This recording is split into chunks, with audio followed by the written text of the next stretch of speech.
Everyone, this side Srishti Tyagi. Welcome back to Srishti science classes. आज की class में हम पढ़ने वाले हैं यूनिफॉर्म सर्कुलर मोशन, जो कि है मोशन चैप्टर का लास्ट टॉपिक क्लास 9th के अंदर। तो चलिए विदाउट वेस्टिंग टाइम स्टार्ट करते हैं। ये एक बहुत ही छोटा सा टॉपिक है और बहुत ईजी है समझने के लिए। समझते हैं इसको। आपको स्क्रीन पे दिखाई दे रहा होगा यूनिफॉर्म सर्कुलर मोशन। यूनिफॉर्म से आप क्या समझते हैं? Uniform means same and circular means you know very well the shape of circle. Okay, you can also see on the screen there is a circular shape. तो एक ऐसा motion जो circular form में हो रहा हो उसको सर्कुलर मोशन बोलते हैं। Understood? Again I am telling, एक ऐसा मोशन जो सर्कुलर फॉर्म में डिस्टेंस कवर कर रहा हो उस टाइप के मोशन को हम यूनिफॉर्म सर्कुलर मोशन बोलते हैं। लेकिन कब? अगर उसकी स्पीड उस सर्कुलर पाथ पे हर एक पॉइंट पे सेम है तब। क्लियर? अब सपोज करो कि एक सर्कुलर पार्क है और आप उसके चारों तरफ राउंड लगा रहे हो विद द सेम स्पीड, तो आपके मोशन को कहा जाएगा uniform circular motion. Why it is known as uniform circular motion? क्योंकि आपकी स्पीड सेम है, कांस्टेंट है, तो हमने वर्ड यूज किया यूनिफॉर्म। और सर्कुलर किस लिए? क्योंकि जो शेप थी जहां पर आप डिस्टेंस कवर कर रहे हो वो कैसी शेप थी? सर्कुलर शेप थी। तो सर्कुलर पाथ में अगर हम सेम स्पीड और कांस्टेंट स्पीड से मोशन परफॉर्म करते हैं, अपनी पोजीशन चेंज करते हैं, then the motion is known as uniform circular motion. Basic सी डेफिनेशन क्लियर हो गई। स्क्रीन पर भी आप देख सकते हैं, object moving with constant speed. Circular path में ऑब्जेक्ट मूव करेगा कांस्टेंट स्पीड से। जैसे देखो यहाँ पर ये सर्कल है, एक ऑब्जेक्ट अगर यहाँ से स्टार्ट करता है और वो मूव करना शुरू करता है सर्कुलर पाथ के अराउंड सेम स्पीड से, तो उसके मोशन को कहा जाएगा यूनिफॉर्म सर्कुलर मोशन। लेकिन ध्यान रखना है, स्पीड सेम हो सकती है लेकिन जरूरी नहीं कि उसकी वेलोसिटी सेम हो in the circular direction. Why? Question arise होता है, व्हाई, क्यों उसकी वेलोसिटी सेम नहीं हो सकती?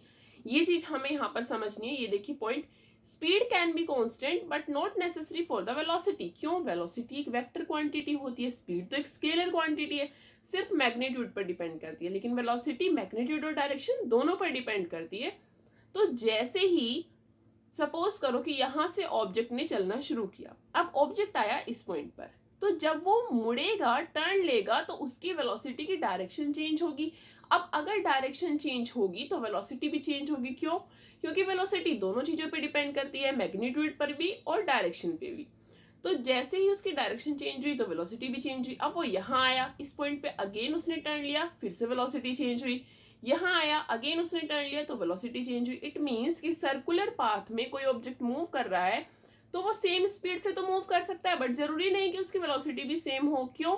क्योंकि जैसे जैसे वो टर्न लेगा उसकी डायरेक्शन चेंज होगी, और अगर डायरेक्शन चेंज होगी तो वेलोसिटी भी चेंज होगी। और ध्यान करिए कि वेलोसिटी चेंज होगी तो क्या होगा? एक्सेलरेशन प्रोड्यूस होगा, क्योंकि हमें पता है change in velocity per unit time is known as the acceleration. Okay, तो यहाँ पर अगर एक्सेलरेशन परफॉर्म होगा तो ये जो यूनिफॉर्म सर्कुलर मोशन है ये किस टाइप का मोशन हो गया? ये हो गया आपका एक्सेलरेटेड मोशन। क्लियर? तो चेंज इन वेलोसिटी की वजह से एक्सेलरेशन प्रोड्यूस होगा, तो इस वजह से ये हो गया आपका it is an accelerated motion. Acceleration कहां से आया? क्या स्पीड चेंज हो रही थी? नहीं, वेलोसिटी चेंज हो रही थी due to the change in direction. ये देखिए, ये मैंने आपको एक एग्जांपल समझाया है। ये एक ट्री है, ट्री के अराउंड एक सर्कल ड्रॉ किया है इन बच्चों ने और ये उसके अराउंड घूम रहे हैं, तो ये सर्कुलर मोशन परफॉर्म कर रहे हैं। लेकिन जैसे जैसे घूमेंगे, टर्न लेंगे, इनकी डायरेक्शन चेंज होगी, वेलोसिटी चेंज होगी, तो सर्कुलर मोशन कैसा हो जाएगा? एक एक्सेलरेटेड मोशन हो जाएगा। स्पीड के सेम होने की वजह से उसको यूनिफॉर्म सर्कुलर मोशन कहा जाता है, और उसकी वेलोसिटी चेंज होने की वजह से उसको एक्सेलरेटेड मोशन कहा जाता है। क्लियर हुआ यहां तक का? इसी के साथ आगे का समझते हैं। अगर हमें यूनिफॉर्म मोशन के अंदर, यूनिफॉर्म सर्कुलर मोशन के अंदर वेलोसिटी कैलकुलेट करनी हो तो हम कैसे कैलकुलेट करेंगे?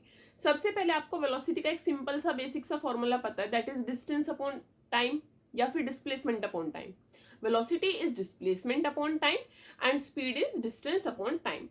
अब यहाँ पर अगर मैं बात करूं इस सर्कुलर मोशन की, एक सर्कल है, इसका जो सेंटर है वो O है और इसमें ऑब्जेक्ट मूव कर रहा है। ओके, ऑब्जेक्ट इसके अंदर मूव कर रहा है और सपोज करो कि जो इसका रेडियस है वो है r। इसका रेडियस r है विद सेंटर O। लेकिन मुझे यहाँ ये नहीं पता कि ऑब्जेक्ट किस पोजीशन से स्टार्ट करेगा और किस पोजीशन पे एंड करेगा। इसका मतलब मैं बोल सकती हूँ कि मुझे यहाँ पर इनिशियल एंड फाइनल पोजीशन नहीं पता।